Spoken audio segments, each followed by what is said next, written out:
아파트 임장 초보자라면 현장 부동산에 들어가서 확인할 것들 말고는 그냥 동네에 산책하러 간다고 생각하면 마음이 편하다.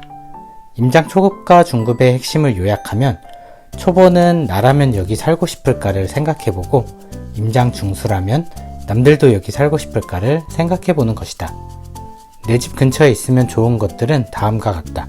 먼저 최우선 조건으로 교통을 살펴보는 것이 중요하다. 서울이나 수도권이라면 무조건 교통이 1번 조건이다. 핵심 일자리인 강남, 여의도, 을지로, 판교까지 갈 수 있는 교통망이 어떤 것이 있는지, 지하철은 도보권에 있는지, 그리고 그게 몇 호선인지 파악하는 것이 중요하다. 기존 노선이라면 2, 3, 7, 9호선과 신분당선이 있는지, 이제 곧 생길 신규 노선이라면 GTX, 신안산선, 월판선이 지나가는지가 중요하다. 그리고 지하철역까지 지름길이 있는 단지들이 있는데 이런 길들은 지도상에는 보이지 않기 때문에 임장하러 가봐야 알 수 있는 것이다. 그리고 지하철만큼은 아니지만 버스도 굉장히 중요한 이동수단이다. 아파트 앞 정류장의 버스들이 어디로 가는지, 앞서 언급한 핵심 일자리로 한 번에 가는 버스가 있다면 그 지역도 괜찮은 것이다. 일자리로 바로 가지 않더라도 지하철로 환승되는 버스가 있다는 것은 없는 것보다 나은 것이고, 이러한 것들은 미리 네이버 지도나 카카오 맵에서 확인해 보는 것이 좋다. 그리고 실제 임장에서는 많은 사람이 이용하는지 확인한다는 느낌으로 보면 좋다.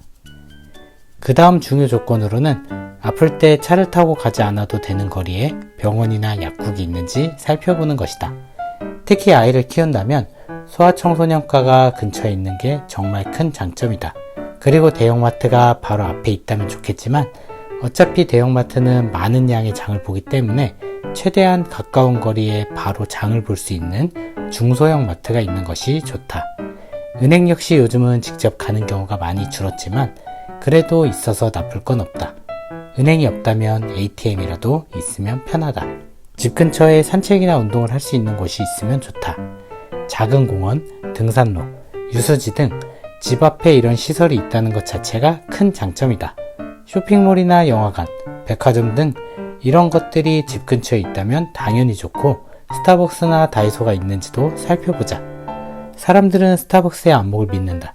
스타벅스가 선택한 입지면 좋은 곳이라는 생각이다. 실제로 도심지에 스타벅스가 있는 곳은 주변에서 가장 비싸고 좋은 입지일 확률이 높다. 그리고 다이소는 세대수가 적은 곳에는 들어가지 않는다. 기본 수요가 있어야 들어간다는 뜻이다. 기본 수요가 있다는 것은 부동산에서 매우 중요하다. 특히 상가의 경우 기본 수요가 있는 동네는 권리금과 월세가 높다.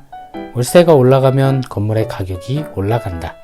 만약 내가 임장한 동네에 스타벅스와 다이소가 둘 다 있다면 그 동네는 좋은 동네일 확률이 높은 것이다. 반대로 내 집 근처에 없으면 좋은 것들은 간단하다. 내 집 앞에 모텔촌이나 유흥가가 있다면 당연히 좋지 않다. 아이들을 키우는 환경이라면 더욱 그렇다. 우리가 님비 현상을 배울 때 예시로 자주 나왔던 쓰레기 처리장, 원자력 시설 등도 집에서 멀면 멀수록 좋다. 부동산은 내가 살기 좋으면 남들도 살기 좋을 확률이 높다. 그리고 집 주변에 무엇이 있으면 좋을지, 반대로 무엇이 없으면 좋을지를 생각해 보는 것이다. 이렇게 내 집 근처에 있으면 좋을 것들이 그 동네에 있는지 차를 타고 돌면서 파악해 보자.